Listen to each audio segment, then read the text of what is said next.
Mesdames, Messieurs, bonjour, bienvenue à vous. صحة رمضانكم. Ramadan Moubarak, تصوموا بالصحة ولهنا إن شاء الله وينعاد علينا بالصحة ولهنا. Nous sommes le 2 avril 2022. Vous retrouverez votre émission Bonjour d'Algérie tout au long du mois de Ramadan à partir de 9 heures et on vous accompagnera jusqu'à 10h30. Donc, comme à l'accoutumée, je vous accompagnerai tout au long du week-end. Vous retrouverez Radia Boul Maali lundi, mardi et Amel Almi aussi. Vous la retrouverez mercredi et jeudi. Et bien sûr, mon ami est toujours là. Mina, bonjour. Bonjour à tous. Ça va? Oui. Pour le premier jour de Ramadan? Pour le moment, le café ne manque pas beaucoup. Si, ça commence. Je commence à sentir les effets. Je vais pas donner le rendez-vous de 10h30 alors pour le café. Manque de caféine, là je commence à le sentir. De toute façon, Dr Fethi Benachnou nous l'avait bien expliqué hier dans sa rubrique que le corps humain est très intelligent. Nous avons besoin juste de lui donner 2 à 3 jours et ensuite il va s'adapter au nouveau régime alimentaire. Non. 3 jours de migraine, je ne suis pas du tout d'accord avec ça. Non. 3 jours docteur. Et quatrième jour, on rentrera dans le bain. Ça y est. Un jour c'est déjà beaucoup. Un jour de migraine, c'est beaucoup. Alors ton corps est peut-être un peu plus intelligent. Donc un jour et demain, Inch'Allah, tu rentreras dans l'ordre. Non, moi c'est un jour et ça va. Un jour de souffrance, de migraine, Voilà, c'est les conséquences. Je n'ai aucune dépendance.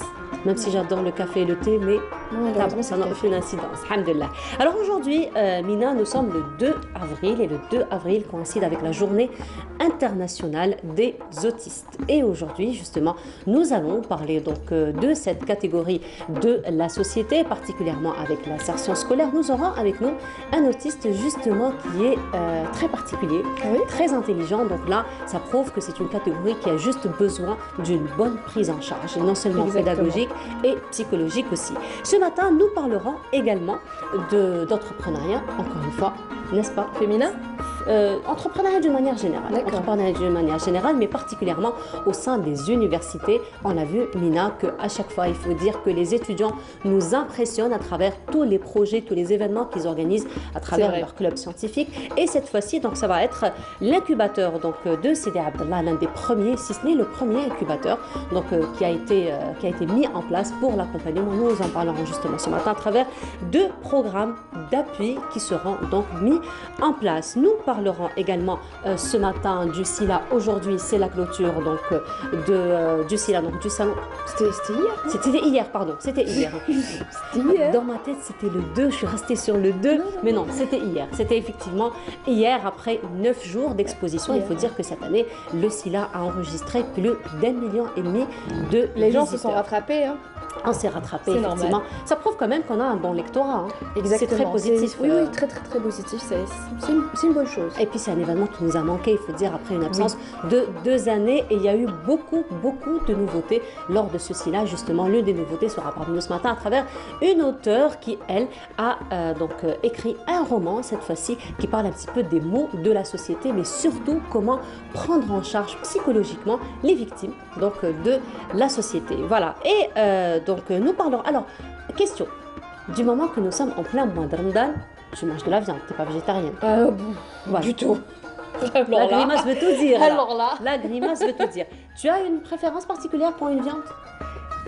Non, moi je non, moi j'aime toutes les viandes, je n'ai aucun problème. Le lapin, tu as déjà goûté? Oui. Et tu trouves ça comment? Non, mais non, c'est un piège là. Non, du tout. Du tout. Alors, j'adore les animaux, qu'on soit d'accord. Les lapins, c'est très beau, c'est très mignon. Mais c'est très bon. Mais c'est très bon. Mais c'est très bon. C'est vrai, c'est très bon. Et bien justement, aujourd'hui, nous allons parler d'élevage de lapins et surtout comment varier ces apports en protéines. Parce que c'est vrai que nous avons beaucoup tendance à prendre des viandes rouges, des viandes blanches, mais on mange. C'est vraiment un régime alimentaire très restreint, on va dire. Donc là, on va parler un petit peu d'élevage de lapins et surtout comment varier ces apports en protéines. Tu vois que c'était pas un piège. Et nous terminerons l'émission en compagnie de notre ami Kenzan Chat qui reviendra donc sur l'actualité associative. Nous savons que les associations font un travail magnifique, colossal tout au long de l'année et particulièrement le mois de Ramadan à travers toute la solidarité de laquelle ils font preuve. Donc voilà un peu pour le menu de cette matinée. Et avant de commencer, Mina, tu nous donneras quelques nouvelles du ciel? Oui, si tu veux. Oui, je veux bien. Mais ce sera juste après jingle.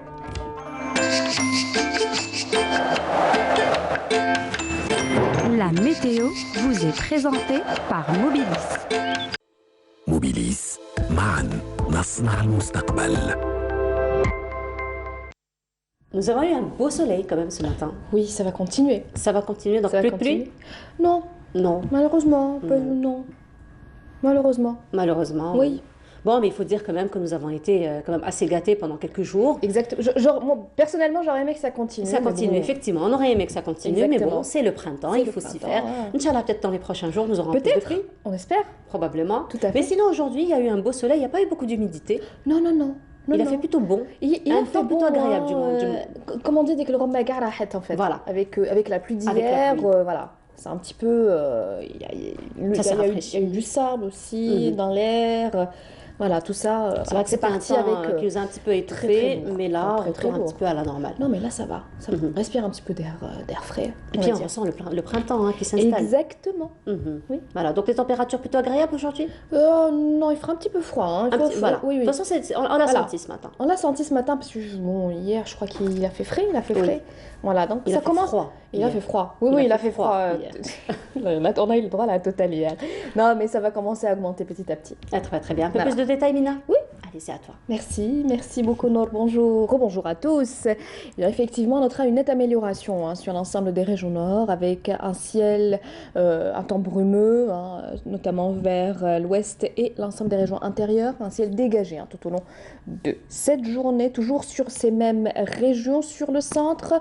On notera quelques nuages bas en début de matinée, puis de belles éclaircies à partir de l'après-midi, toujours sur le centre et l'est du pays avec des vents assez forts, vers la partie est jusqu'à 50 km/h. Sur la partie sud, on notera un ciel dégagé à partiellement voilé avec de fréquents soulaments de sable, notamment vers l'extrême sud, le Gard et le Tassili. Les températures de cet après-midi, on notera sur la moitié nord 15 degrés à Annaba ainsi qu'à Alger, 14 à... Ouais, oui. C'était les températures. Je te vois choquée. 15 degrés sur Oui, Alger? 15 degrés. Ouais, il fait froid quand même. Oui, non, il fait froid. Ouais. Il fait froid. Ouais. Il fait froid quand même. Là, vraiment. Non, les mais ça va températures- par rapport à hier. 1 ou 2 degrés en Mais plus. hier, on a eu des pluies aussi. On a eu donc, des pluies, oui, Voilà, bon. c'était un petit peu justifié, mais bon, on va dire que c'est encore le printemps. Non, mais voilà, c'est progressif. Progressif.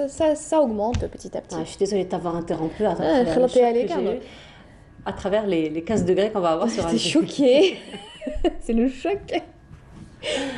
Ça va, tu t'habitues au Bah, 15 j'ai degrés. intérêt. T'as pas le choix. J'ai pas le choix. T'as pas du tout Non, le j'ai choix. pas le choix. Voilà. Pourvu qu'il y ait des pluies les prochains jours, Inch'Allah. On C'est ce espère. que j'espère. en tout On cas. espère, On exactement. On espère. Allez, vas-y, je te laisse. Je te perturberai plus. C'est D'accord. promis. Ok, je vais essayer, mais je sais plus où j'en étais, mais bon. Tu Alors, étais à 16 degrés à Annaba.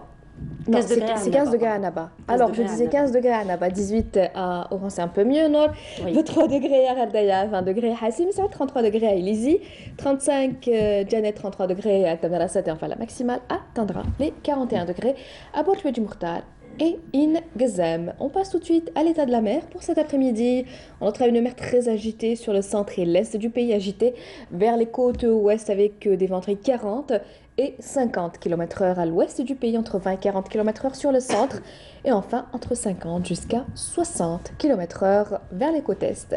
On passe tout de suite à l'Europe pour cette journée. On notera des nuages, un ciel carrément couvert, avec des averses, des orages également à Londres, Vienne ou encore Kiev, Istanbul, Rome, de la neige à Moscou. Et puis côté Mercure, on notera 7 degrés à Berlin, 6 à Vienne, 20 degrés à Istanbul, 10 à Londres, 8 à Paris et enfin 11 degrés à Madrid.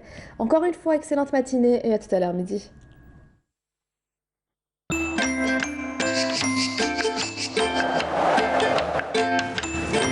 La météo vous est présentée par Mobilis. موبيليس معا نصنع المستقبل. Et voilà, c'était donc les nouvelles du ciel en compagnie de Mina Ahmed. Vous l'auriez compris, il va faire très frais, mais un temps plutôt ensoleillé. Tout à fait, donc il faut bien se couvrir, il ne faut pas se fier au soleil. Voilà, il ne faut pas se fier au soleil. D'autant plus le mois d'avril n'enlève aucun fil. Ah non, ouais, Même le mois de mai ne fait pas ce que tu voudras. Ah non, non, non. Ne fais rien. Ne fais rien, exactement. On attend Ne fais rien. l'été. On attend l'été, après tu fais ce que tu veux. veux, il n'y a pas de souci, mais là, non, non, non. Voilà. On évite. On évite, voilà. Donc il faut faire attention, d'autant plus que nous sommes en plein mois de Ramadan. Le menu de ce soir, pour le premier jour. Comme premier jour, comme particulier. chaque année, mtouem. Voilà, comme deuxième Oui. plat. Et puis bien sûr, sharba, bourek, hamhlou, salade. Voilà. Comme effectivement, pratiquement toutes les maisons algéroises qui préparent Exactement. ce menu. Tu sais pourquoi? Quelle est la symbolique? Ah non, je suis curieuse de savoir. Alors la symbolique, la shariba, je ne sais pas pourquoi. mais on dit qu'on va faire le toum باش يجي رمضان متول pour que Ramadan vienne avec toute sa richesse et on fait le haml hlo باش رمضان يجي حلو. Oui, bon, je savais même pour le tout, franchement, merci pour l'info, je ne savais ben pas. Voilà, c'est toute une symbolique finalement, oui. Donc on voit bien que nos ancêtres et nos grands-mères et arrière-grands-mères ne faisaient pas les choses vraiment au hasard, que tout était réfléchi et toute la poésie est là. Tout à fait, finalement. C'est magnifique. Eh ben je te dis, comme je sais que c'est toi qui vas préparer le menu ce soir, c'est toi qui vas cuisiner. Oui. Oui. Oui, bah oui.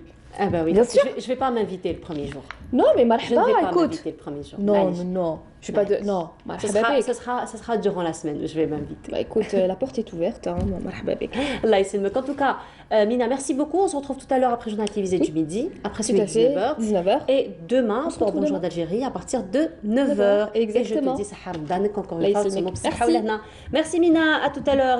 Et on continue, ça va être pause musicale. Aujourd'hui, c'est le premier jour de Ramadan.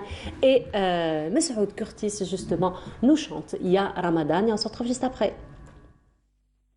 Et voilà, de retour sur le plateau, c'était donc Messoud Curtis qui nous a interprété Ya Ramadan. À présent, nous allons nous intéresser à l'entrepreneuriat et surtout à la prise en charge, l'encadrement des incubateurs. Et ce sera en compagnie donc de Madame Wassila Knatef Ara. Bonjour. Bonjour. Bienvenue à vous. Sahar Mdanek, et vous êtes donc la directrice de l'incubation, de l'entrepreneuriat et de la formation au niveau du cyberparc de Sidi Abdallah. Tout à fait. Voilà, alors si vous êtes là aujourd'hui, c'est parce qu'il y a finalement plusieurs programmes, 2 programmes particulièrement, d'appui aux universités pour le monde de l'enseignement d'une manière générale. Exactement.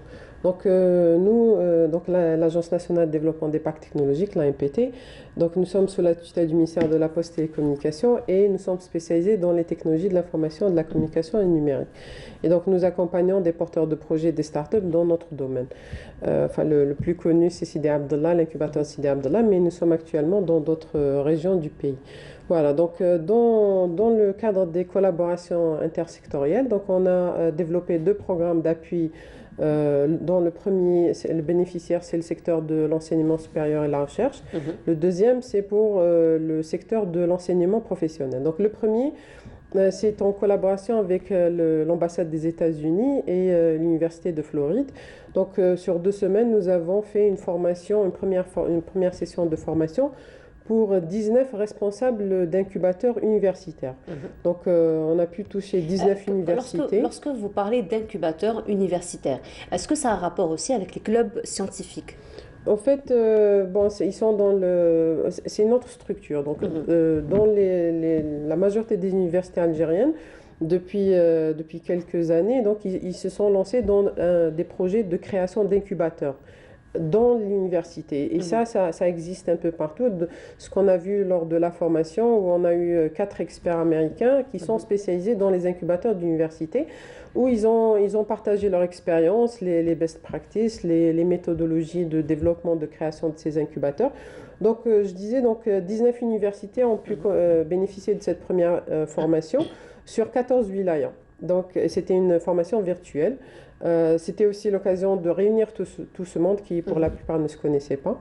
Voilà, donc c'est une formation qui a donc duré 2 semaines et les bénéficiaires qui sont pour la plupart des responsables d'incubateurs universitaires qui étaient dans le processus de création de leurs incubateurs. Donc ils avaient vraiment besoin d'accompagnement, de conseils, de savoir les process à mettre en place parce qu'un incubateur, en fait, l'incubation, premièrement, c'est un métier et en même temps, il y a beaucoup de domaines différents. Donc, il y a la partie accompagnement des porteurs de projets, les startups, mais il y a aussi tout ce qui est création et la gestion de l'incubateur, les process en interne, les méthodes de travail.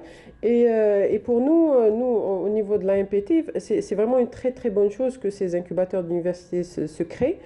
Pourquoi ? Parce qu'avant, on avait des profils très divers et variés. Donc, on avait des étudiants, on avait des nouveaux diplômés. Donc, on devait accompagner tout ce monde. Et maintenant que ces incubateurs d'université sont créés, donc ils vont déjà prendre en charge les étudiants, ce qui est déjà une très, très bonne chose. Donc, un étudiant qui, déjà, dans son cursus universitaire, a pu faire un projet ou a pu bénéficier des formations des incubateurs d'université, plus tard, lorsqu'il sera diplômé ou avec de l'expérience professionnelle, il aura déjà un bagage très intéressant. Donc, il va maximiser ses chances de réussir son projet. Donc, et nous, c'est à ce niveau-là qu'on va intervenir. Voilà. Alors justement, pour revenir un petit peu à la formation, quel a été l'objet de la formation, on va dire le programme de la formation? Alors, donc la formation, premièrement, ils ont eu un peu l'historique de l'incubation, donc, enfin, qui a été créé enfin, en majorité aux États-Unis. Donc, ils ont un peu, les participants pu savoir exactement comment ça s'est développé, ce métier qui est très récent, qui n'existait pas il y a peut-être une trentaine d'années. Donc, et puis, donc, après, c'est tout ce qui est les meilleures pratiques dans l'incubation, les meilleures pratiques dans les programmes d'incubation, comment accompagner les porteurs de projets, mais surtout, comment gérer l'incubateur. Parce que l'incubateur, c'est une entité où il doit interagir avec toutes les parties prenantes qui sont déjà dans l'université et même à l'extérieur de l'université. Comme vous dites, les clubs d'étudiants, les clubs scientifiques, les partenaires les autres incubateurs, les autres universités. Donc, voilà. Donc il y a tout un écosystème où cet incubateur ils doivent connaître cet écosystème et interagir avec. Donc ils ont eu comme formation par exemple comment développer le réseau de l'incubateur, comment le gérer en interne, comment le développer durant l'année, enfin les années. Par exemple, les premières années d'un incubateur, surtout si l'environnement n'est pas habitué à ce type d'accompagnement ou ce type d'activité, donc il faut faire un maximum de communication, un peu vulgariser le concept au niveau de tout l'environnement. Et puis, progressivement, on rentre dans, disons, le métier plus professionnel de l'incubation propre, de l'accompagnement. Et nous, au niveau d'un MPT, comme vous avez dit, enfin, l'incubateur de Sidi Abdallah, c'est le premier, il a plus de 10 ans d'expérience. On est déjà passé par toutes ces phases-là. Donc, même nous qui avons pu bénéficier de cette formation, disons, d'une part, on s'est réconforté parce que finalement, c'est un process naturel de passer par toutes ces étapes. Et puis, même les conclusions auxquelles on est arrivé actuellement, elles sont partagées aussi par les experts américains. Et ça c'est une très bonne chose aussi pour nous. Voilà, donc mais sinon, quel a été maintenant le retour, on va dire, de tous ces incubateurs jeunes, de ces étudiants et donc de tous ces porteurs de projets? En fait, les responsables des incubateurs qui ont bénéficié de cette formation, bon, ils sont pour la majorité tous, ils étaient très, très contents et ils ont eu les réponses à leurs questions et ils demandent plus. Maintenant, ils demandent à ce que le réseau continue à se rencontrer périodiquement. Donc déjà, on a planifié d'autres rencontres où on va... Il y a un réel accompagnement. Voilà, on va discuter d'autres sujets plus en détail. Donc nous, par exemple, au niveau de l'agence, on a un récit déjà à leur partager, on a des documents à leur partager, on a beaucoup de choses à partager à ces incubateurs. Voilà, donc c'était une très très bonne expérience et il y a eu beaucoup de leçons très intéressantes apprises, que ce soit nous ou même les incubateurs. Voilà, et puis c'est surtout le réseau, ce réseau d'incubateurs d'université qui est en train de se créer et qui est en train disons, de se mettre en relation. Et ça, c'est une très très bonne chose pour l'écosystème. Très bien. Alors, encore une fois, vous avez dit que 19 universités ont bénéficié de cette formation. Donc, ces universités, est-ce que elles se spécialisent dans plusieurs spécialités, dans plusieurs domaines? Est-ce que c'est toujours un domaine technologique, parce que généralement c'est là où on trouve le plus d'incubateurs, ou ça touche plusieurs domaines? Tout à fait. Donc on a eu beaucoup d'universités ou d'écoles d'Alger, bien sûr, enfin, il y en a plusieurs, mais on a eu aussi Constantine, Betna, Guelma, Ouargla. Donc dans toutes ces universités-là, les responsables des incubateurs ont pu participer et ils ne sont pas spécialisés dans un domaine en particulier, à l'inverse de nous. Eux, donc, ils accompagnent des projets technologiques, mais aussi des projets dans divers secteurs, l'environnement, l'agriculture, vraiment. Enfin, en même temps, ça dépend aussi de leur spécialité au niveau de ces universités. Voilà, mais sinon, un deuxième programme d'appui aussi Voilà. que vous avez mis en place. Donc, celui-ci était destiné aux universités, aux incubateurs universitaires. Cette fois-ci, c'est la formation professionnelle à laquelle vous vous êtes intéressé. Exactement. Alors, donc, c'est une autre partie prenante de notre écosystème qui est très importante pour nous. En fait, ces deux parties, c'est tout ce qui est formation académique et formation des porteurs de projets. Pour nous, au niveau de l'agence, c'est des parties prenantes très importantes parce que c'est de là que viennent nos porteurs de projets, la majorité, et c'est de là aussi que vient la ressource humaine qui est très, très importante pour nos startups, pour leur développement, d'où la coopération avec l'autre secteur qui est le secteur de l'enseignement professionnel, où on a eu un besoin qui nous a été exprimé par rapport de la part de la direction de la wilaya d'Alger, où ils ont plusieurs instituts spécialisés, où ils ont des spécialités dans les technologies de l'information et de la communication, et ils avaient besoin d'une coopération avec nous. Donc on a signé une convention pour mettre à jour leur programme, d'une part, leur programme de formation, et d'autre part former leurs enseignants. Donc on a mis en place un programme sur une année, et dont la première session de formation de formateurs a débuté la semaine dernière.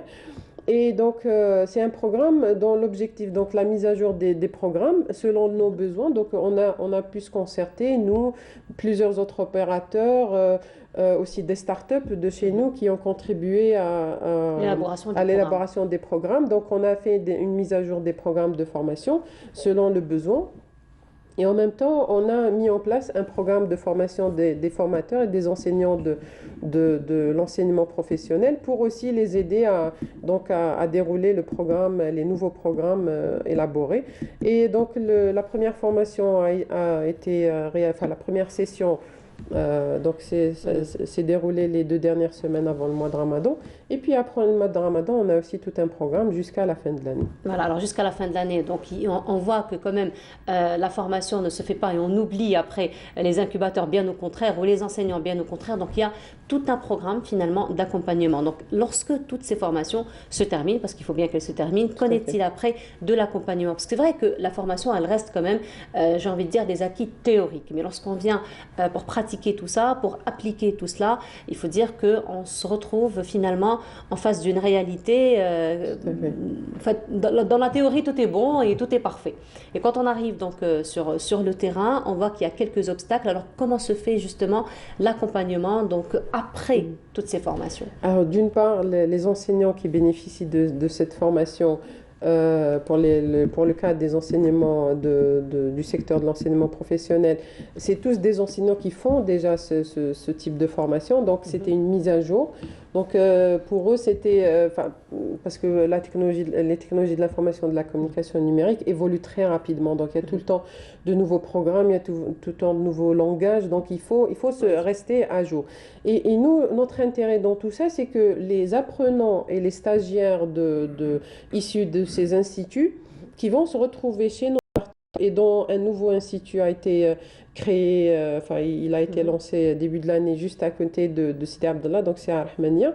Et donc, actuellement, on a 15 stagiaires de cet institut qui sont répartis sur nos startups. Les startups de l'incubateur, c'est des Abdallah. Donc, pour nous, c'est très important de s'impliquer dans leur formation, que ce soit en aidant à développer le bon programme et en formant leurs enseignants. Parce que derrière, ces stagiaires-là, ils se retrouvent chez nous, chez nos entreprises, chez nos startups. Donc, il faut qu'on s'assure que cette formation soit selon le besoin exact du marché. Voilà, effectivement. Donc là, on pourra répondre aux réels besoins du marché, aux réels besoins donc, de tous ces incubateurs. Madame, merci beaucoup d'avoir été parmi nous ce matin. Donc, je rappelle, Madame Wassila Knatef Arab, vous êtes la directrice donc, de l'incubation, de l'entrepreneuriat et de la formation au niveau du cyberparc de Sidi Abdallah. Merci encore une fois d'avoir été parmi nous ce matin. Et encore une fois. Merci. Voilà, et on continue. Cette fois-ci, nous allons nous intéresser à la sensibilisation, particulièrement aux maladies chroniques et donc particulièrement au diabète. Et c'est Amal Bouhakba qui s'est intéressée à ce reportage. On se retrouve juste après. Jeûne et diabète sont-ils incompatibles? Pas forcément, toutefois il est impératif avant le début du mois de Ramadan de consulter son médecin traitant, seul habilité à autoriser le malade diabétique à pratiquer le jeûne. C'est d'ailleurs l'objectif de cette journée de sensibilisation organisée à l'hôpital Zmirli d'Al-Harrach à Alger, lors de laquelle les médecins ont prodigué des conseils aux malades atteints de diabète. Nous saisissons cette journée pour sensibiliser le diabétique sur les risques qui menacent sa santé, voire sa vie en cas de jeûne sans le consentement de son médecin traitant. Nous lui expliquons comment prendre son traitement dans l'insuline, l'autosurveillance des glycémies, ainsi que les précautions à prendre afin d'éviter l'hyperglycémie et l'hypoglycémie. Et s'il est confronté à ce genre de complications, il doit rompre aussitôt son jeûne. Cette journée de sensibilisation est très utile qui profite à de nombreux malades atteints de diabète. C'est important de consulter un médecin pour savoir si je peux jeûner ou pas, afin d'éviter les complications liées à la maladie. J'ai fait un dépistage pour voir si mon taux de sucre est élevé. Dieu merci, le médecin m'a rassuré. À la veille du mois sacré, les malades diabétiques sont donc appelés à suivre scrupuleusement les recommandations de leur médecin traitant afin de jeûner en toute sécurité.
Et de retour sur le plateau, et comme je vous le disais ce matin, aujourd'hui le 2 avril, c'est donc une journée qui coïncide avec la journée internationale de sensibilisation à l'autisme. Nous en parlons ce matin en compagnie de Madame Sabrina Takournent. Bonjour, bienvenue à vous. Madame.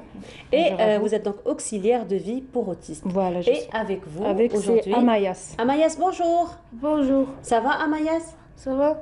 Très bien. Tata Sabina, c'est pas de la musique. Non, C'est pas de la musique, non, non. Qu'est-ce que c'est? C'est un C'est un micro. micro. Ça, c'est un Bravo, micro. c'est un micro. Et ça, tu sais ce que c'est? C'est une caméra. Caméra. Bravo. Et voilà. Donc, Madame Takournent, vous êtes auxiliaire de vie pour autistes. Donc, Oui. auxiliaire de vie pour autistes, c'est quoi exactement? Bon, une auxiliaire de vie scolaire, c'est une personne qui accompagne l'enfant autiste à l'école et elle est en classe avec lui bon, pendant les heures de l'école. Elle est là pour l'aider et le soutenir quand il ne comprend pas, par exemple, les leçons ou il n'arrive pas à suivre. Son rôle, c'est de trouver des solutions pour que l'enfant arrive à comprendre les leçons et ce qui se passe dans la classe. Donc, qu'est-ce que vous en pensez justement de ce programme d'insertion donc, des autistes dans les écoles dites normales? C'est une très bonne chose. Par rapport à Amayas, il a fait beaucoup de progrès depuis son insertion dans l'école, depuis son intégration dans l'école. Sauf qu'il y a le programme qui est très difficile. Qui n'est pas peut-être encore adapté Il n'est pas adapté pour les enfants autistes. On trouve beaucoup de difficultés. Déjà pour suivre le rythme des leçons. Et c'est stressant aussi pour l'enfant autiste. D'accord. Et quand il est stressé, par exemple, je le fais sortir de la classe. On va faire un tour dehors. Et après, on revient pour reprendre les leçons. Voilà, donc finalement, c'est histoire de lui rendre un petit peu confiance en lui. Voilà, confiance en lui. Et Voilà. de le détendre. De le détendre, voilà, c'est de le détendre. Voilà, donc finalement, c'est pas que, j'ai envie de dire, un accompagnement pédagogique, mais c'est un accompagnement psychologique aussi. Psychologique, voilà, c'est un accompagnement psychologique et pédagogique en même temps. Les enfants de sa classe, il adore Amayas. Ils savent ce que c'est l'autisme parce que je leur ai expliqué que Amaya, c'est un enfant normal. C'est juste qu'il est un petit peu différent. Il joue avec lui, il lui explique eux aussi. Et quand il n'est pas là, ils cherchent à savoir pourquoi il n'est pas venu à Mayas. Les enfants jouent un rôle très très important dans son intégration dans le programme scolaire ou là, à l'école. Finalement, ce que vous nous dites là, c'est tout juste magnifique parce que finalement, ça les fait enfants, des miracles. Voilà, finalement, les enfants, il faut tout juste leur expliquer la situation. Voilà, ils jouent le rôle. Les enfants, déjà, ils s'adaptent facilement.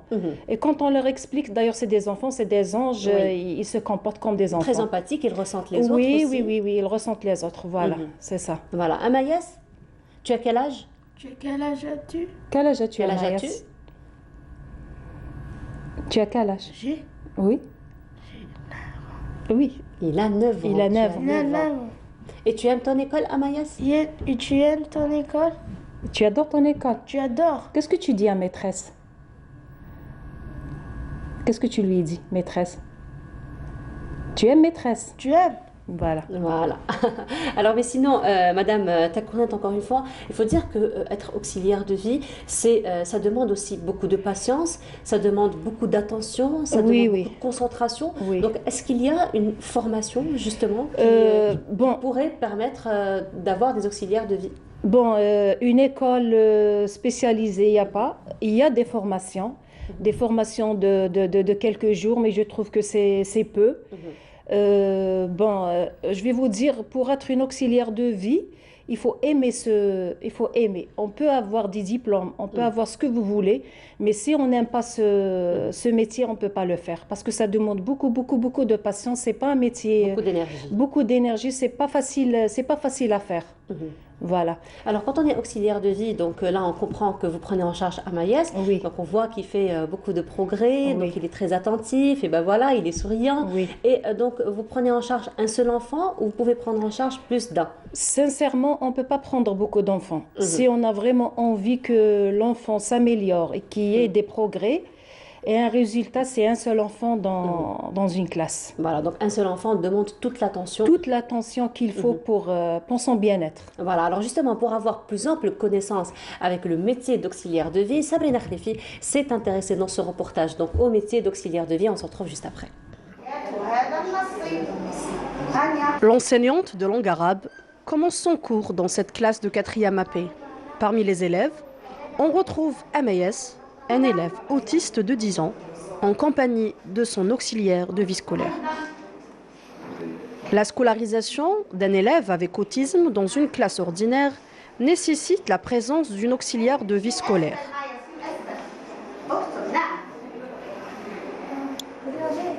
La VS intervient dans la salle de classe aux côtés de l'élève. Elle n'a pas de mission d'enseignant, mais facilite l'apprentissage et adapte les supports de travail selon le niveau de l'élève.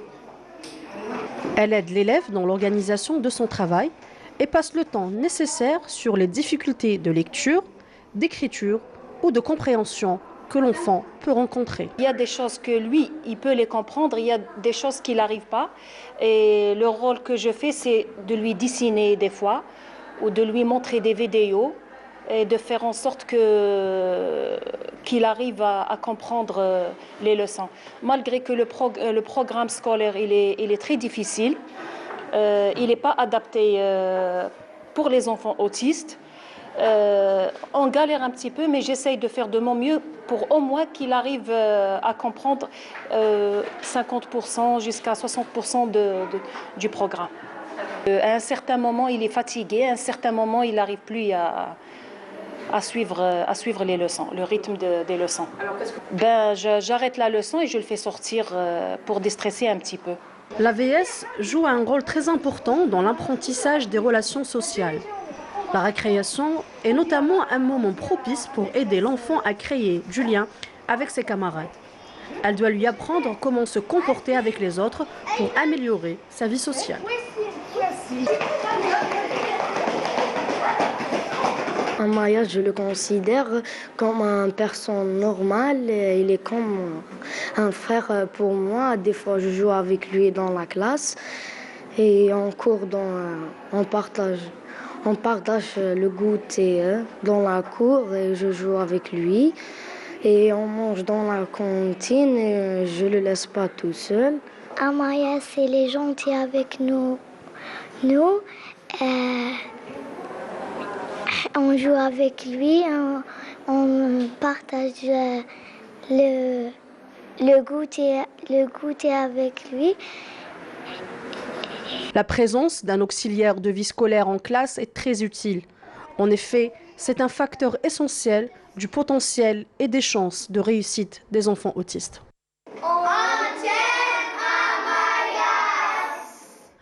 Et ben voilà, on lui fait le petit cœur à Amayas, à tous ses copains d'école.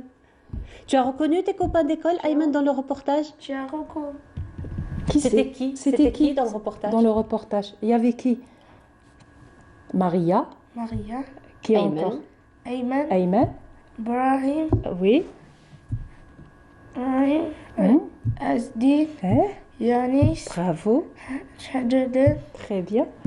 Sarah.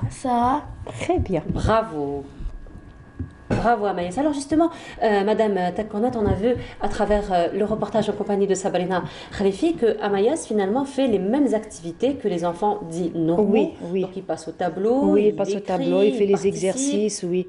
Oui, c'est les mêmes activités que les enfants normaux. Voilà. Donc finalement, vous arrivez à l'encadrer dans toutes les matières, dans toutes les langues. Bon, le français, il est excellent.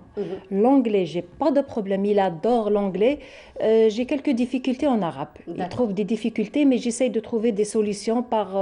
Je lui dessine ou je lui montre des vidéos. Ou ça dépend de ce que je peux faire pour l'aider à comprendre.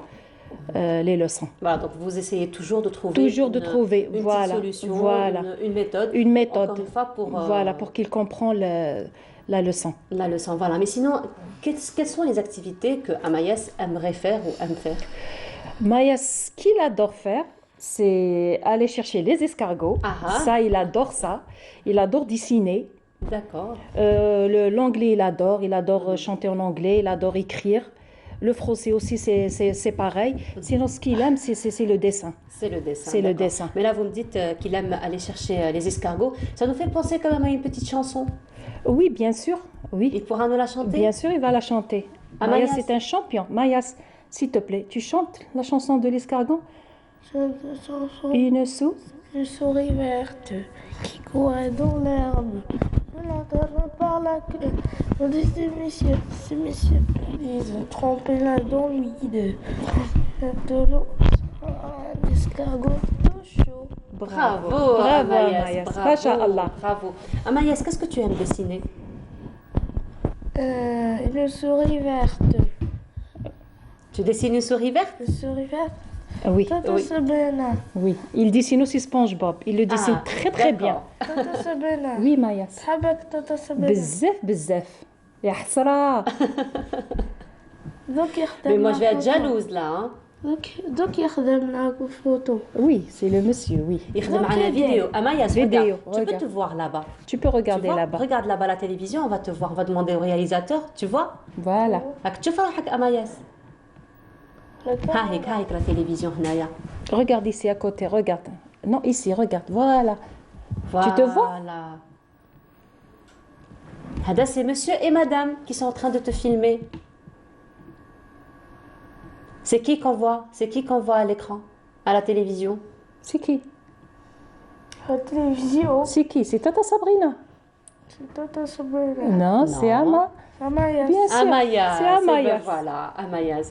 Alors justement, toujours dans l'accompagnement, Madame Takonat, alors pour ce qui est donc de l'accompagnement, encore une fois, des autistes, il faut dire que donc ce programme déjà d'insertion il est très intéressant. Nous avons vu quand même que les enfants ont compris l'importance et leur rôle prépondérant et important donc dans l'adaptation et l'insertion donc des enfants comme Amayas. Mais qu'en est-il justement de la prise en charge en dehors de l'école? Donc vous êtes là tout au long de la journée, donc les 8 heures d'école, mais qu'en est-il à l'extérieur maintenant, donc une fois qu'il sort? Bon, une fois qu'il sort, c'est ses parents qui s'en occupent. Mais j'essaye, quand ça nous arrive, je vous ai dit, de sortir dehors. Il y a des gens qui essayent de comprendre, je leur explique. Les gens sont très gentils et ils essayent d'être gentils avec lui et de comprendre c'est quoi l'autisme. Comme je vous ai dit, à l'école, les enfants, si vous leur posez la question c'est quoi l'autisme, ils vont vous répondre. Parce que j'ai essayé de faire de mon mieux pour leur expliquer. Et alhamdoulilah, même l'école, l'administration nous ont facilité le travail et la tâche. Ah bah, très bien. Alors madame, tel qu'on est aujourd'hui, est-ce que vous avez un message particulier que vous voudriez faire passer? Oui, j'aimerais dire aux directeurs des écoles et aux profs qu'une auxiliaire dans une classe, elle ne va pas vous gêner. Elle est là pour aider l'enfant en classe et pour vous aider si elle peut vous aider aussi. Et s'il vous plaît, acceptez les enfants autistes parce qu'il n'y a pas d'insertion, il n'y a pas d'organisme qui les accepte. Et il faut juste leur donner une chance. Voilà. Voilà, et puis c'est un message aussi qu'on pourra faire passer aux parents. Voilà, aux parents aussi. Voilà. Voilà, et ben merci beaucoup. Merci à vous d'avoir été parmi nous ce matin. On vous dit bravo pour tout ce que vous faites. Il n'y a pas de souci. C'est la très belle continuation. Merci beaucoup. Merci à vous aussi. Amayas, je te dis au revoir. Au revoir. Au revoir. Et moi je m'appelle comment? C'est Tata. C'est Tata Laura. Bravo. Allez, au revoir Amayas, à très bientôt. Bye bye. Au revoir. Et ben merci beaucoup. Merci à vous aussi. Merci. Et on continue. Et cette fois-ci, donc on va aller s'intéresser toujours dans le monde des enfants.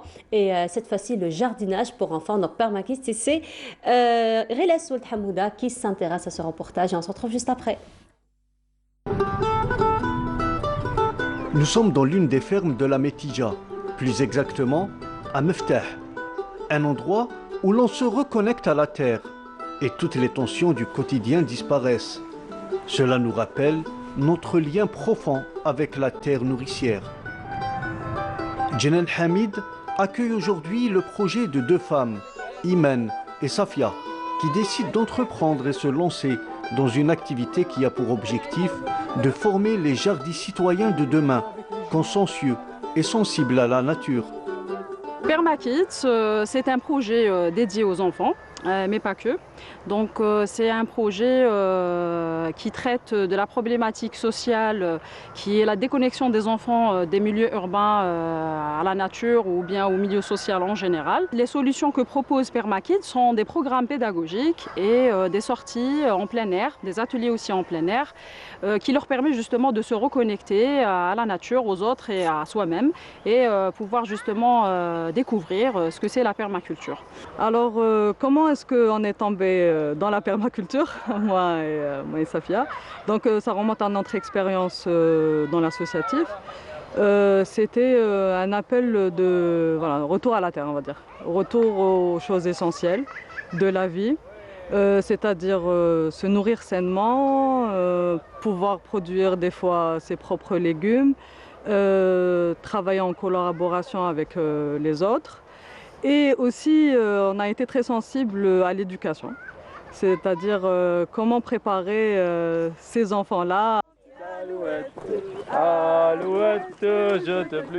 Dans cette ferme, grâce aux activités de Permakids, on découvre la résilience, une autre voie, un retour aux sources, pour mieux profiter de la nature et de ses bienfaits.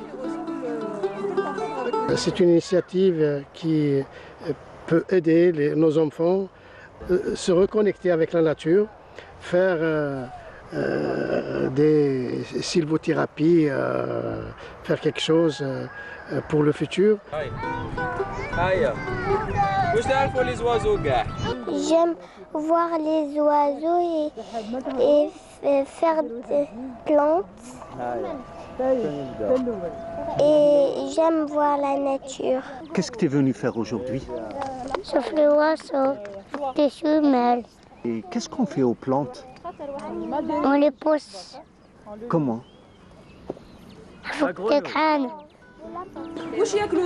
Safia et Imen, déterminés à semer en cette jeune génération des principes, se voulant respectueux de la biodiversité et de l'humain.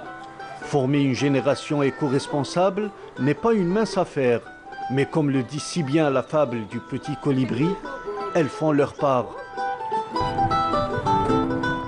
Et voilà, c'était donc un reportage de notre ami Rilas Ould Hamouda, lui qui s'est intéressé à l'initiation des enfants au jardinage. Et pourquoi pas, parce que ça a quand même un apport psychologique mais aussi physique très important sur les enfants. À présent, nous allons nous intéresser encore une fois à l'édition, au roman particulièrement, mais pas que, aux mots de la société et surtout comment les gérer. Et ça va être en compagnie de l'auteur d'aujourd'hui, Madame Gaïdra Sala. Bonjour. Bonjour. Bienvenue à vous. Merci. Alors félicitations déjà pour votre nouveau-né. Merci beaucoup. Alors je ne vous le dirai jamais assez. Donc c'est un roman qui est apparu donc, lors de ceci-là. C'est votre première expérience. Exactement. Donc c'est ma première expérience et je ne vous le dirai jamais comme son nom le dit. Donc ça parle de mots, de la société et des non-dits et ce qui est difficile à dire. Donc c'est mon premier et j'espère qu'il va rencontrer ses lecteurs. De toute façon, il a rencontré quelques lecteurs lors de ceci-là, puisque vous avez organisé une vente dédicace. Exactement. Ça s'est passé comment? Exactement. Alors, ça a été une très belle expérience pour moi. J'ai rencontré des gens merveilleux, des lecteurs, et qui se sont intéressés au sujet. Et j'ai beaucoup aimé leurs réactions et j'ai été beaucoup touchée par leurs réactions puisque le livre parle et la rencontre entre une femme qui est épanouie dans sa vie. Elle vit sa féminité, elle a une famille qui est, je vais dire, modèle. Et elle va rencontrer une autre petite fille, une petite fille qui se fait agresser. Et ça va faire remonter des souvenirs et l'histoire commence à partir de là. Alors justement, d'où vient le besoin finalement ou l'intérêt d'écrire pour ce type de mots de société? Parce que c'est ce qu'on voit malheureusement et ce sont des mots qui sont présents dans toutes les sociétés du monde finalement. Exactement. Alors j'ai eu un déclic un jour, c'était sur Facebook. Un ami à moi avait partagé une publication où il rapportait une agression sexuelle qu'une fille subit dans une école. Et dans les commentaires, on parlait beaucoup de l'agresseur, il y avait beaucoup de colère et il n'y avait pas de pensée pour la petite. Et c'est ce qui m'avait marqué. Et à un certain moment, j'ai mis un commentaire et j'ai dit on ne devrait pas gaspiller notre énergie pour lui, prions plutôt pour elle, pour qu'elle puisse se reconstruire. Et par magie, par la suite, les commentaires qui ont suivi, c'était des prières pour la petite. Et donc vous avez pu finalement détourner, exactement, pas détourner, mais réorienter finalement toute l'opinion publique par rapport à ce fait. Exactement. Malheureusement, dans la plupart des sociétés, pas seulement notre société, quand on est face à une histoire comme ça, de ce genre, on parle un peu de l'agresseur pendant un temps. On ne parle pas du tout de la victime.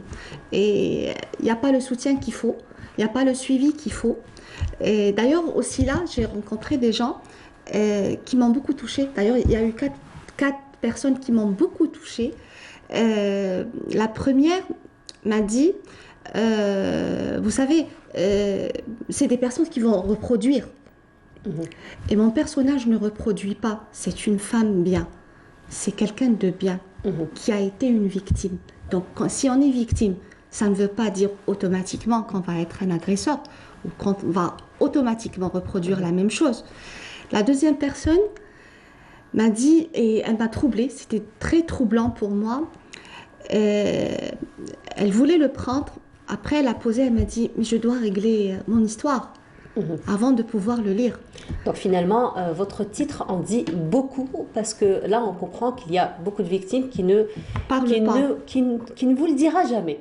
Qui ne le diront jamais. Qui ne le diront jamais. Et justement, le livre raconte la rencontre entre une femme qui ne dit pas, elle devient femme, et une fille qui dit. Et par la suite, c'est la société et comment elle réagit. Donc, c'est un livre qui est douloureux, très douloureux, mais très positif. Dans le sens et la démarche du livre, c'est pour que les victimes puissent se reconstruire. C'était ça mon but. Alors, est-ce qu'on peut dire aussi que le livre pourrait aussi être une sonnette d'alarme, on va dire, vis-à-vis de la société pour se retourner justement vers ces victimes? Alors, pas seulement la société, mais les spécialistes aussi, afin de mieux prendre en charge toutes ces victimes. Bien sûr, c'est sûrement mon but ultime, je vais dire, c'est que la société change, c'est de recadrer la société, recadrer l'histoire. Et une victime, c'est une victime. C'est pas à elle d'avoir la honte. Et c'est pas à elle de se sentir coupable. C'est une victime. Il y a des gens aussi, c'était mon troisième lecteur, qui a incriminé les parents. Et il m'a dit, les parents, ils étaient où? Ils sont où? Pourquoi ils ne voient pas ça? C'est vrai que c'est une réaction qu'on rencontre très souvent. Oui, hein. ils étaient où? Pourquoi ils ne sont pas là? Ils sont démissionnaires, ils travaillent. Eh bien, en tant que parent, on ne peut pas tout remarquer. Des fois, on passe à côté. Des fois, on ne reconnaît pas les signes. Mon livre aussi, j'ai essayé de mettre beaucoup de signes. Comment reconnaître un enfant en souffrance? Un enfant, il va pas, quand il subit ce genre d'agression, même verbale ou autre, il va pas courir dire à ses parents, voilà, je souffre, je subis ça, mais il va y avoir des signes d'alarme. Et je voulais rapporter ça pour que les parents puissent reconnaître chez leur enfant une détresse, une souffrance, et qu'ils puissent intervenir à temps. Alors, vous parlez donc de deux personnages principaux, donc un personnage qui ne parle pas, un personnage qui parle. Est-ce que c'est une incitation finalement pour que les gens s'extériorisent et ils parlent un petit peu de leurs mots? Parce que l'agression peut être donc sous plusieurs formes, comme vous pouvez le dire. Même une simple agression verbale donc, peut détruire tout un monde chez un enfant, chez un adulte aussi. Exactement, exactement. Alors, oui, en parler, que la justice puisse agir, que l'agresseur soit puni, que la victime soit prise en charge et aussi apporter un plus à la société pour comprendre le phénomène et pour comprendre ce que vit cet enfant et les enfants qui sont dans ces situations. Vous savez, les gens confondent entre agression sexuelle, entre attouchement, entre agression verbale, et pour eux, ça n'a pas le même impact.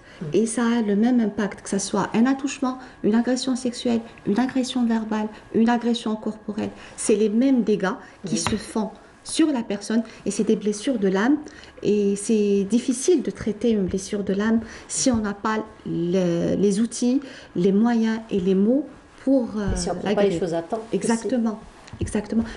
Moi, je voulais dire par mon livre qu'il n'est jamais trop tard. Même si c'est pas pris à temps, on peut se prendre en charge. Nous aussi, même la victime, elle peut se prendre en charge quand elle connaît ses mots, quand elle met les mots sur les mots, elle pourra traiter son mal. Donc finalement, il suffit juste d'identifier réellement nos besoins, réellement nos souffrances. Exactement. Dans ce cas, de ce genre d'histoire, les victimes, mes recherches m'ont appris que les victimes ont du mal à s'identifier en tant que victimes. Et c'est à partir de là, si une victime se nomme en tant que victime, elle pourra se traiter. Là, tout change. La perception de la vie, la perception de ce qui s'est passé change. Donc finalement, à travers le livre, on peut retrouver aussi des outils, des astuces, encore une fois, pour se connaître, pour s'écouter et surtout pour être indulgent avec soi-même. J'espère. J'espère que le message que je voudrais faire passer par mon livre, c'est comment s'aider soi-même et comment aider les autres. Parce que mon personnage va aider la petite, mais à travers la petite, elle va s'aider elle-même. Donc finalement, c'est de la fiction. Le roman, c'est toujours de la fiction, mais qui est tiré de la réalité, finalement, inspiré de la réalité. Alors, c'est un fait divers. Et ça s'est passé il y a quelques années. Et je l'ai adapté. J'ai mis beaucoup de ce que je suis pour créer le personnage. Et j'ai mis beaucoup des gens qui m'entourent. J'ai dû choisir une ville. Donc j'ai choisi mes villes de cœur. Et ma ville de cœur, qui est Mascara. J'ai dû choisir un papa, une maman. Pour le papa, j'ai choisi mon papa. Parce que donc je ne connais pas un autre papa, donc je ne peux pas imaginer un autre papa. C'est une forme d'hommage aussi que vous lui rendez à travers ce roman. Voilà, donc j'ai parlé de ma ville, de mon papa, et je me suis inspirée un peu des gens que je connais, et bien sûr des analyses psychologiques, comment on traite ce genre d'histoire, et je voulais corriger certaines idées reçues, exactement. Et donc, c'est de la fiction avec un peu de réalité mélangée. J'espère que ça va plaire. Alors, certainement, ça va plaire parce que, de toute façon, ça touche, encore une fois, les mots de société, les mots qu'on voit tous les jours à travers le monde entier, parce que ce n'est pas propre à une société particulière, malheureusement. Donc, c'est vraiment un phénomène, l'agression, d'une manière générale, est un phénomène d'abord humain et international et mondial. Alors, ce que je voulais vous dire aussi, donc, à travers votre travail, j'ai envie de dire, parce que là, vous nous parlez un petit peu de votre entourage, donc automatiquement, on va toujours s'inspirer d'une réalité quelque part, des mots de la société, mais aussi vous parlez de recherche. Donc là, on comprend que votre travail, que votre œuvre a pris du temps, finalement, pour naître, parce que finalement, vous essayez de réorienter toute une opinion, mais à travers de réels faits, de réelles études scientifiques, psychologiques, cliniques aussi. Exactement, donc ça a pris du temps parce que je voulais que ça soit, que ça apporte quelque chose, ça apporte un plus. Et donc je ne pouvais pas mettre une histoire qui n'a pas de sens. Donc mes recherches c'était surtout psychologique et j'ai utilisé beaucoup de développement personnel pour pouvoir donner certaines clés. Il faut dire que vous êtes une spécialiste du développement personnel, n'est-ce pas? Vous êtes coach de vie, de professionnel. Exactement. Entre parenthèses. Exactement. Donc, je suis coach professionnel et personnel, plutôt personnel. Donc, j'ai essayé de donner certaines clés, comment identifier son mal, comment aller de l'avant, comment faire prendre du recul par rapport à certaines histoires, comment se questionner. Je voulais que ça soit un voyage. Et donc, un voyage qui se fait à l'intérieur de nous, et c'est ce que je voulais apporter au lecteur. D'ailleurs, quand je l'ai commencé, j'ai commencé avec un style narratoire. Après, j'ai changé. Je me suis dit, non, je veux faire parler une victime. Donc, j'ai fait parler mon personnage, qui est Zora, et je l'ai fait parler au « je ». Donc, je vous dirai, je veux vous dire ce qui m'est arrivé, ce que je ressens, ce que j'ai ressenti dans ces cas et ce que j'ai ressenti quand j'ai pris conscience que j'étais une victime. Et c'est ce que je ressens à votre contact et à mon contact. Mais finalement, on responsabilise la société d'une manière ou d'une autre lorsqu'on parle avec le jeu. Exactement. C'est pour ça que je voulais parler de la 4e lectrice qui m'a fait... J'ai eu beaucoup de peine pour elle et beaucoup de peine aussi pour sa fille.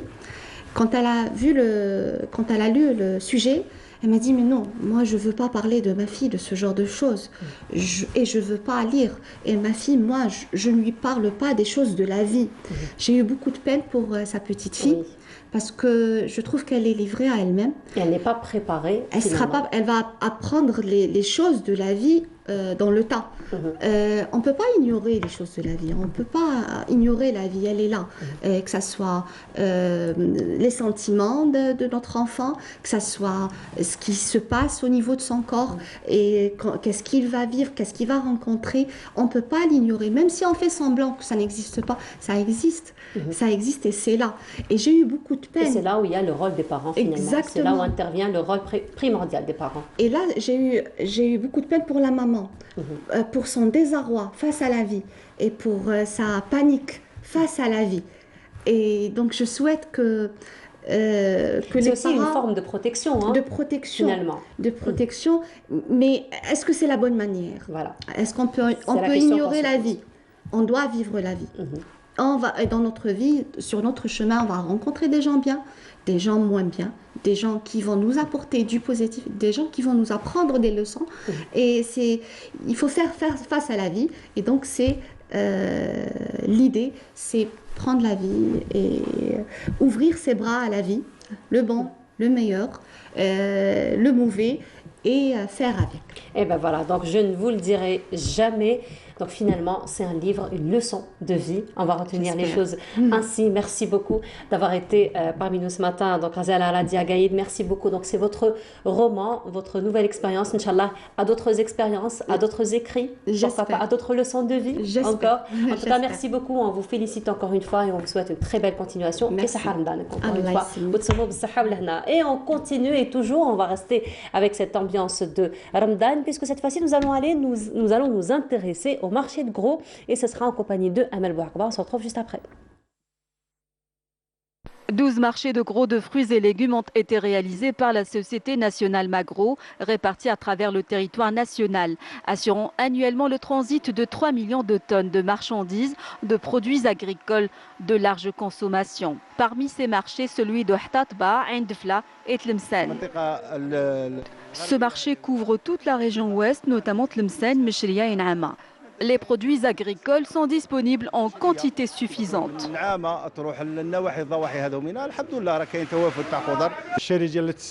Les produits agricoles sont disponibles à toute heure de la journée.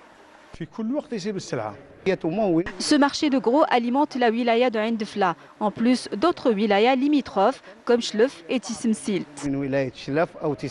Toutes les conditions sont assurées pour permettre à ces marchés de gros de disposer de quantités suffisantes de fruits et légumes et faire le plein à l'approche du mois de Ramadan. Ces marchés de gros disposent de quantités appréciables de produits agricoles de large consommation, de quoi couvrir la demande accrue sur ces produits durant le mois sacré. Nous travaillons en collaboration avec les mandataires. En tant que mandataire, j'étais obligée de me déplacer à 3 h du matin pour aller m'approvisionner au marché. Mais désormais, avec ce marché de Atmania, je le fais vers 7 h du matin. D'autre part, plus de 1151 marchés de proximité seront ouverts durant le mois de Ramadan. Mais en dépit de la disponibilité des produits alimentaires de large consommation, les pratiques spéculatives de certains commerçants font ombre au tableau. Les opérations de contrôle et de perquisition se multiplient pour lutter contre la spéculation. Et voilà, donc c'était un reportage de Amel Bouakba qui s'est intéressé au marché de gros et particulièrement donc la lutte contre la spéculation, malheureusement un phénomène qui prend de l'ampleur particulièrement en ce mois sacré. Et cette fois-ci, donc nous allons rester avec cette ambiance de Ramadan et comment, on va dire, varier, pourquoi pas, ces apports en protéines, pourquoi ne pas changer finalement la source de protéines. Nous en parlons ce matin en compagnie de notre invité, M. Majid Bouhaddoun. Bonjour. Bonjour. Bienvenue à vous. Merci pour l'invitation. Bonjour tout le monde qui me regarde, les fans qui me suivent sur Canal page Facebook, sur Canal Algérie. Je vous remercie beaucoup. Marhaba bik. Alors vous êtes le président de l'Association nationale Nouvelle Génération d'éleveurs de lapins domestiques. Donc là, il s'agit, vous avez compris qu'on va parler du lapin et donc de l'élevage de lapins. Mais avant cela, l'association en quelques mots. L'association, c'est juste le début de l'activité qu'on a galéré avec ces problèmes-là. Alors, il y a une idée qui s'est développée entre éleveurs de créer une association. Pourquoi ne pas créer une association pour aider ces éleveurs qui galèrent? Alors en 2019, on a pu la créer avec des membres qui s'activent toujours et l'association s'active, elle est présente partout en Algérie. Elle est toujours présente dans les salons, par exemple, le dernier salon de production algérienne. On était là pour faire promotion pour la viande du lapin. En plus, il y a des membres de l'association qui s'activent. Et dernièrement, il y a 2 membres, un de Constantine qui est monté dans le conseil administratif de la Chambre d'agriculture de Constantine, et l'autre de Sétif, il est monté dans le conseil administratif de la Chambre d'agriculture. Ça fait plaisir de voir 2 membres de l'association qui représentent la filière canicole et des membres de notre association. Ça fait un grand plaisir de voir ça. C'est un fruit de leur travail, de tout le monde et de l'association. Alors, il faut dire que de beau matin, le premier jour de Ramadan, ça sent trop bon sur le plateau, parce que là, en plus, premier jour de Ramadan, voilà, pourquoi pas, ça peut donner quelques idées d'ailleurs de menus pour le mois de Ramadan. Donc là, vous avez préparé tagine zitoun, c'est ça, avec le lapin. Alors, il faut dire aussi, Monsieur Bouhaddoun, qu'il y a quelques années en arrière, le lapin était très présent dans certains mets, donc particulièrement tagine zitoun et dans d'autres mets, donc à base de lapin. Mais ces derniers temps, il y a un petit recul. Donc on va plus vers la viande blanche, vers le poulet, vers la dinde, vers la viande rouge, mais pas forcément vers le lapin, n'est-ce pas? Non, le lapin, c'est d'abord, on peut le résumer, c'est viande pour toute catégorie. Tout le monde peut consommer le lapin. Mais des fois, quand on va dans les salons, dans les foires, le consommateur algérien, ils nous disent qu'ils ne trouvent pas ce produit sur le marché. Il n'est pas disponible. Alors notre objectif, c'est de faire promotion, de faire développer cette viande qui est riche en protéines, faible en lipides, un cholestérol de 50 mg, c'est équivalent à la dinde. C'est une viande saine, et c'est une viande qui a un vitamine F bon pour les cardiovasculaires. Ça veut dire une viande saine qu'un citoyen algérien peut consommer avec modération. Ah, voilà, avec modération surtout. Ça reste quand même une viande. Il faut aller avec modération. Alors justement, c'est d'ailleurs le souci que moi-même je rencontre. Donc le lapin, on ne le trouve pas forcément dans les étalages. Qu'est-ce qui fait que le lapin ne soit pas donc aussi disponible que la viande blanche ou la viande rouge? Voilà, c'est que là on entre dans deux problèmes. Un, l'éleveur dit qu'il n'y a pas le marché. Ça veut dire qu'il ne trouve pas où vendre ça. Donc vous jetez la responsabilité sur nous, et nous, on jette la responsabilité sur vous. Non, c'est que nous, les éleveurs, on ne trouve pas où vendre. Par exemple, la saison estivale, c'est dur. Avec les 2 années qu'on a vécues avec le Covid, c'est catastrophique. L'année passée, la 3e vague, elle est venue au mois de juillet, juste avec l'Aïd el-Kibir. Ça veut dire, là, c'est catastrophique pour nous, les éleveurs. Après, les consommateurs, ceux qui raffolent du lapin nous disent on ne trouve pas. Alors, et maintenant, le mois de Ramadan, ceux qui veulent consommer, ils ne vont pas trouver facilement, parce qu'il y a une forte demande. Alors, on a deux saisons.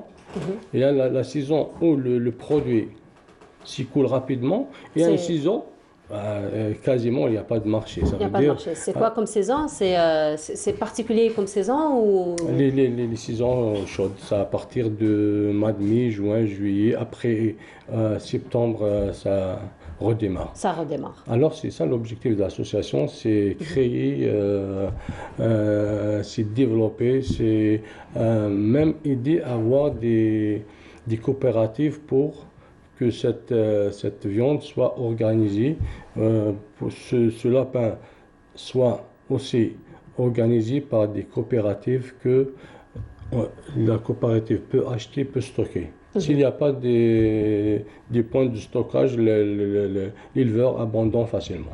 Très bien. Alors justement, qu'est-ce qui se fait aujourd'hui, encore une fois, pour développer l'élevage des lapins? J'ai pas bien Qu'est-ce qui se fait au niveau de l'association? Qu'est-ce que vous faites justement pour encourager, encore une fois, les éleveurs, pour leur faciliter l'élevage et encore une fois pour répondre à la demande du marché? Voilà, c'est foire, toujours le rôle de l'association, c'est un pont. C'est un pont entre l'éleveur et l'administration. Parce qu'on ne peut pas faire la vente ni rien. C'est juste accompagner l'éleveur. On donne les idées. On peut tout faciliter, mais avec des idées. On peut pas acheter, on ne peut pas vendre. C'est une association professionnelle, mais on peut aider cet éleveur par des idées, on peut l'accompagner administrativement. Par exemple, comme je viens de dire tout à l'heure, il y a 2 membres de l'association qui sont montés en conseil administratif des chambres d'agriculture. Voilà, ça fait encore plaisir. avoir. On peut y aller jusqu'à la chambre nationale, on peut aller jusqu'au ministère. On peut, comment dirais-je, la voix de l'éleveur peut arriver être écouté par le ministre, par le président de la République, par le président de la Chambre nationale. Alors c'est ça le rôle de l'association. Et nous, comme éleveur, ça fait 50 jours, je suis en live pour aider, pour donner des conseils, pour donner des informations, pour ne pas décourager, parce qu'il y a certains éleveurs, il va démarrer, il va bloquer, il va abandonner. Alors c'est une filière qui aide l'économie nationale parce que elle peut aider l'économie nationale par ce luxe-là qu'on voit devant nous. C'est une viande saine, elle est conseillée pour toute catégorie. Et qui va à toutes les sauces aussi. Peut... Et qui va à toutes les sauces aussi. On peut la préparer autrement. Alors, mais sinon, pour revenir un petit peu au lapin, donc, est-ce qu'il y a, comme c'est le cas par exemple pour les ovins, est-ce qu'il y a quand même des races particulières de lapins qui sont élevées ou qui sont prisées par le consommateur? Bien, j'ai oublié ce point-là. Le lapin est partagé en 3 catégories. La race nain, la race moyenne et la race géante. La race géante à partir de 6 kg et plus. La race moyenne, c'est moins de 6 kg et 2,500. La race reine, moins de 2 kg. Alors nous l'association, on a développé une race synthétique, la race ITELV 2006. C'est une race algérienne. Elle est développée l'Institut de Babalé. C'est une race. On est fiers d'avoir une race algérienne propre à l'Algérie et je la conseille pour tous les éleveurs algériens parce qu'elle donne des résultats excellents. Alors là, on n'a pas besoin d'aller importer Quand vous dites des résultats excellents, dans quel sens? Tous les sens. Tous les sens. Rustique, résistance, fertile. Et c'est un lapin testé ici à Babalé. C'est une race algérienne. Moi, j'ai allé dans ce projet avec l'Institut en signant une convention avec eux. Après, pour comparer l'ancienne et cette race-là, alors là, j'ai vu les différents résultats. Alors, j'ai opté pour la souche synthétique ITELV 2006 et je suis fier que l'Algérie va avoir une race comme celle-là. Alors là, il y a un gros plan sur le lapin. Là, Darou Limam, fais-toi que je peux goûter, vous savez. Un premier jour de Ramadan. En tout cas, ça sent très très bon. Mais sinon, pour terminer, qu'en est-il de l'élevage du lapin? Donc l'élevage du lapin, généralement, c'est quand même une pratique assez difficile, assez contraignante, on va dire, qui prend beaucoup de temps. Non, c'est un élevage le plus facile. Et ça demande quand même beaucoup d'hygiène, beaucoup de nettoyage, beaucoup d'entretien. Non, mais il ne demande pas beaucoup de temps. D'accord. Parce que même comme c'est une viande conseillée pour toute catégorie, l'élevage du lapin est conseillé pour toute catégorie. Un enfant plus de 10 ans jusqu'à tout âge. Voilà, mais un enfant de plus de 10 ans, s'il va apprivoiser un lapin, on ne risquera pas de lui dire qu'on va le faire cuire en tout cas. Ça c'est sûr. Non, mais il faut lui donner des idées que c'est un lapin qu'il peut manger, et il peut être bénéfique pour lui parce que ça va lui développer son cerveau. Alors c'est bien, c'est un lapin cuit, toujours il est bon quand il est cuit. Voilà, alors, il est bon quand il est cuit. Mais sinon... Quand on dirait difficile parce qu'il y a des risques d'épidémie, voilà. Il y a des risques des maladies qu'un éleveur ignore, où il ne fait pas ses calculs pour tout ça.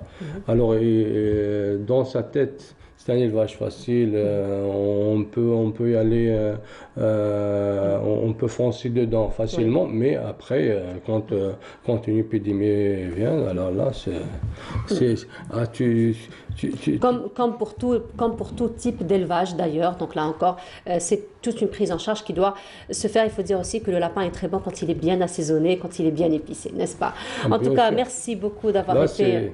Là, c'est ma femme qui a cuisiné hier pour faire un avant-goût pour le citoyen algérien, pour toutes les femmes algériennes. Je suis désolée, je ne peux pas goûter pour vous, mais les odeurs sont tout juste excellentes. Voilà. En tout cas, merci beaucoup d'avoir été parmi nous ce matin, M. Majid Bouhaddoun. Je rappelle, vous êtes le président de l'Association nationale Nouvelle Génération d'éleveurs de lapins domestiques. Merci encore une fois d'avoir été parmi nous ce matin. Et restant donc avec les saveurs donc, de Ramadan. Cette fois-ci, nous allons nous intéresser aux épices, au marché d'épices. Et on va aller du côté de Gherdaya et c'est Badiha Marni qui nous emmène. On se retrouve juste après. En flânant dans les ruelles de l'ancienne cité de Gherdaya, l'on ne peut passer à côté des échoppes sans être envoûté par les couleurs et les senteurs provenant des épices diverses et autres herbes aromatiques, des ingrédients incontournables pour la préparation des mets les plus consommés durant le mois sacré. Je suis venue avec ma famille pour acheter des épices et même des ingrédients pour les gâteaux. Je souhaite un bon ramadan à tous les Algériens.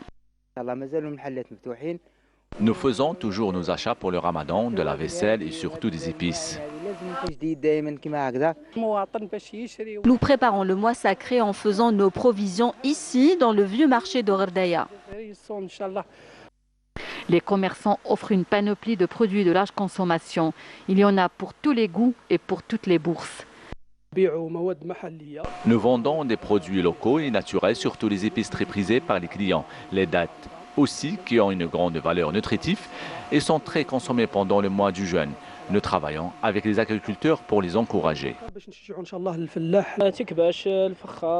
Nous vendons de la vaisselle traditionnelle et la poterie en tout genre, des cuillères en bois, des épices, des herbes aromatiques, du miel, du beurre. Les ruelles du marché de Gherdaya ne désemplissent pas depuis plusieurs jours déjà pour les traditionnels achats et emplettes en attendant le mois de Ramadan, qui est avant tout un mois de piété, de partage et de solidarité. Voilà, alors de retour sur le plateau, c'était donc Badiha Marni qui s'est intéressée au marché des épices. C'était du côté de Gherdaya et notre ami Kenza Nchari parmi nous ce matin. Kenza, bonjour. Bonjour Nour. واش راكي؟ رمضانكم مبروك. رمضانكم مبروك تصومي بالصحة والهنا. إن شاء الله يا ربي. إن شاء الله يا ربي. Tu te demandes pourquoi ce regard. Je fais. Avant de commencer à parler de ton sujet aujourd'hui, une question. Ramadan Hadaya. Tu vas rompre le jeûne où?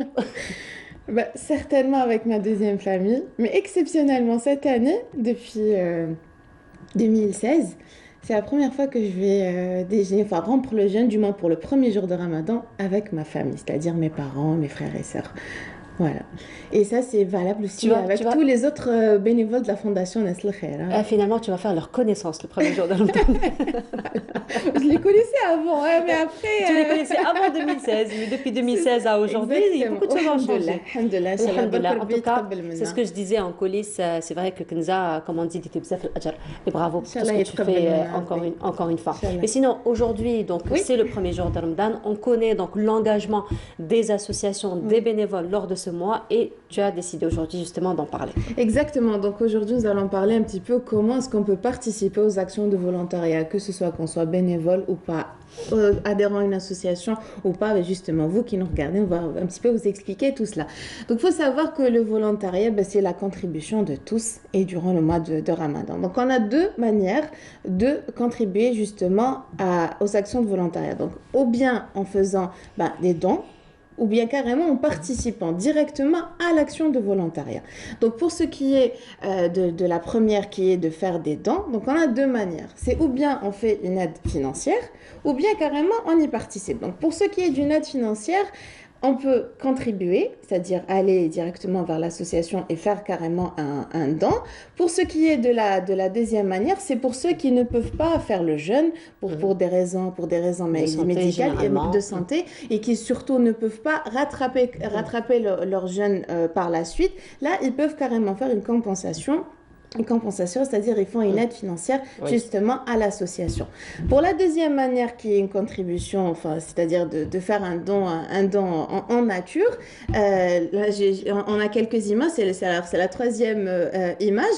Donc pour ce qui est des denrées nature, pour ce qui est des denrées en nature, on a directement celle-ci, voilà, donc on va en voir en image, donc les dons en nature, on peut offrir des aliments. Il faut savoir que les associations font un programme très très riche durant le mois de Ramadan. Ça peut être la préparation de repas, ça peut être la confection de couffins, donc restant dans ce contexte-là.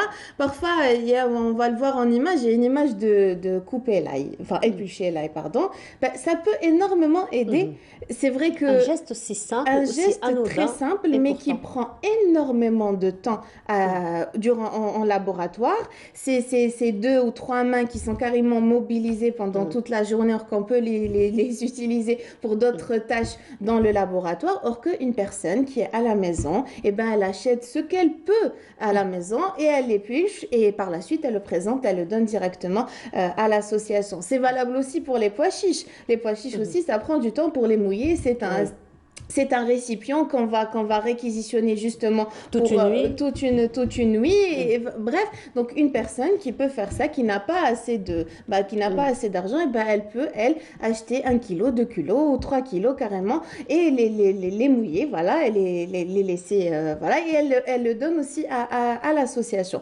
Mais petite astuce, c'est-à-dire pour que vous puissiez faire cette contribution, l'idéal pour être efficace et gagner du temps, c'est carrément d'aller vers l'association et lui demander: est-ce que vous voulez qu'on vous donne de l'argent et vous en faites ce que vous voulez, ou encore c'est nous qui vous achetons? Quand on parle acheter, ça peut être même l'oignon, c'est des besoins. On a l'impression que pour faire un don, il faut aller acheter un mouton ou acheter beaucoup de poulet. Pas du tout. C'est très important, surtout pour ce qui est des aliments qui sont, les aliments frais. C'est très important de demander à l'association ou encore au laboratoire ou au groupe de bénévoles quand il s'agit de groupes de bénévoles, il est préférable d'acheter directement l'aliment et leur donner, car il y a seule l'association qui peut faire la récolte d'argent. Ça, pour qu'on soit dans les règles, pour récolter l'argent, il faut qu'on ait le droit de le faire. Donc ça, pour ce qui est des contributions financières. Maintenant, pour ce qui est la deuxième manière, comment est-ce qu'on peut participer à une action de volontariat, c'est d'aller à l'action justement de volontariat. Et là, on va le voir dans la troisième image. C'est directement, c'est d'aller vous-même aller vers l'action, c'est-à-dire vous rapprochez, autour de vous, vous avez un voisin qui est en difficulté, un gardien, un ouvrier, vous pouvez aussi partager votre repas avec lui. Ça sert aussi. On a tendance à aller essayer de chercher une association, un groupe de jeunes. Non, pas du tout. On peut vraiment avoir des voisins qui sont seuls peut-être ou qui n'ont pas assez de moyens. Et vous savez, Ramadan, avec toutes les bonnes odeurs, dans un bâtiment ou autre, on peut d'abord déjà, et même en religion, on commence d'abord par l'aqriba, par les plus proches. Donc, commencer d'abord par ses voisins, ou encore carrément pour ce qui est pour pour la fin de l'Aïd, c'est d'offrir carrément des vêtements neufs pour des personnes pour des enfants par exemple, autour de vous, ou même des femmes ou des hommes que vous connaissez autour de vous qui n'ont pas les moyens pour s'offrir des vêtements neufs pour l'Aïd, ou encore aller carrément dans une association et voilà, vous présenter. Donc c'est par exemple, vous pouvez utiliser votre véhicule pour transporter des dents, vous pouvez participer concrètement aux actions, c'est-à-dire que ce soit pour préparer des couffins, que ce soit pour préparer les repas, aller vers l'emballage, transporter les repas. Donc encore une autre astuce pour être efficace et surtout optimiser votre temps et aussi optimiser vos efforts au sein de l'association, c'est d'abord vous-même considérer quel est le temps que vous allez mettre pour le volontariat. C'est très très important parce que déjà psychiquement, le fait de savoir que voilà, vendredi matin, je vais me lever pour aller faire une action de volontariat, déjà pour nous, ça y est, on est organisé, mais ça aussi c'est par rapport à l'association, parce que pour l'association, elle a tout un programme. Donc si elle dit voilà, Nour, vendredi matin, elle va venir, elle sera là, je pourrais compter sur elle pour aller récupérer par exemple du pain, et ben ça y est, là, l'association elle a son programme. Donc c'est très très important d'abord avec soi-même de se faire ce programme de volontariat, ne serait-ce qu'une matinée durant tout le mois de Ramadan, mais l'essentiel c'est de se programmer et d'aller vers voilà, c'est ça pour certains, pour ceux qui n'ont pas l'habitude, c'est un petit peu challengeant. Il se dit voilà, on connaît pas les personnes, c'est difficile, comment est-ce que je vais m'adapter avec tout le monde que je connais pas.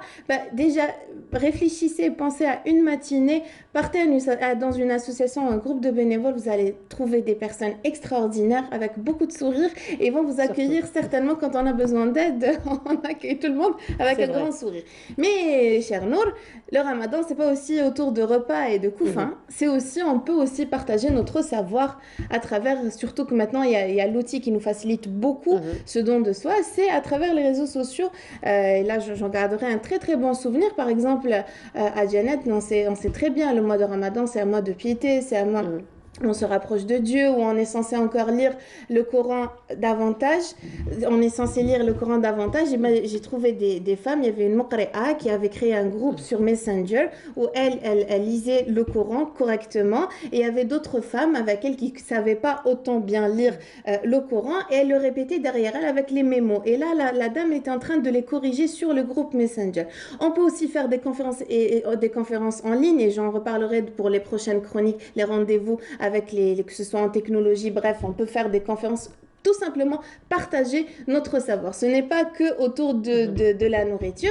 Et puis aussi, chose qui est très très importante, là on arrivera à notre cinquième présentation, il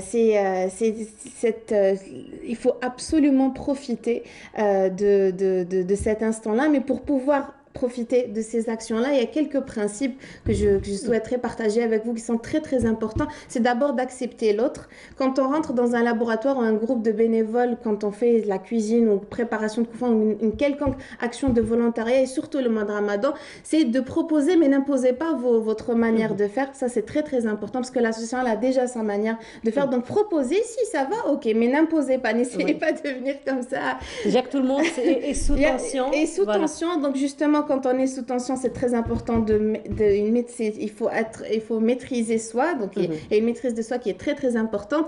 Ramenez vos propres outils, votre tablier, votre couteau, votre bléra. Oui. C'est très important. Et puis aussi respecter votre engagement, c'est-à-dire quand vous dites Dieu vient le vendredi, il faut absolument respecter ça, ou encore remplacer, si vous vous absentez, remplacer votre absence avec une autre personne. Et puis surtout, pour finir la chronique, c'est de ne pas oublier de sourire. C'est très important durant ce mois. Oui. Je le fais bien. Très très bien, parce que c'est très très important quand on est dans une action de volontariat. C'est tout le monde qui est sous pression. Vous savez, le volontariat, c'est vrai que le volontariat, c'est pas que le mois de Ramadan. On est tout à fait conscient, et c'est dans tous les domaines. Et on l'a vu d'ailleurs. Exactement. Mais durant le mois de Ramadan, vous savez, c'est une peur, c'est des efforts, c'est un stress qui est extraordinaire, mais c'est aussi beaucoup de motivation, c'est aussi beaucoup de bonheur quand on voit. Et beaucoup de satisfaction. Et surtout par la suite, satisfaction. Donc n'hésitez pas, vraiment, n'hésitez pas, c'est très facile de le faire, il faut juste absolument vous organiser pour le faire. pour ça, rapprochez-vous de l'association, du groupe bénévole le plus proche de vous. Pas qu'en Algérie, partout dans le monde pour les téléspectateurs. Là où il y a une action humaine, il faut y aller. Exactement. Merci beaucoup encore Kenza pour toutes ces recommandations et ces conseils donc, pour qu'il y ait donc une bonne organisation en particulier parce qu'on sait très bien que pendant ce mois, c'est tout le monde donc, qui veut donner le meilleur de lui-même. Merci encore Kenza. Ramadan Mubarak encore une fois. Et Brokali que tu vas manger pour une fois avec tes parents depuis 2016. Et on se retrouve vendredi prochain, Inch'Allah, pour d'autres infos donc, sur l'actualité associative. Nous arrivons à la fin de notre émission. Merci énormément de nous avoir suivis. Encore une fois, je vous souhaite une très agréable journée à tous, à toutes. Je sais que vous êtes très nombreuses à être en cuisine et tous très nombreux à être justement en volontariat. Et vous retrouverez donc à la Diaboul Mahali dès demain à partir de 9h. Au revoir.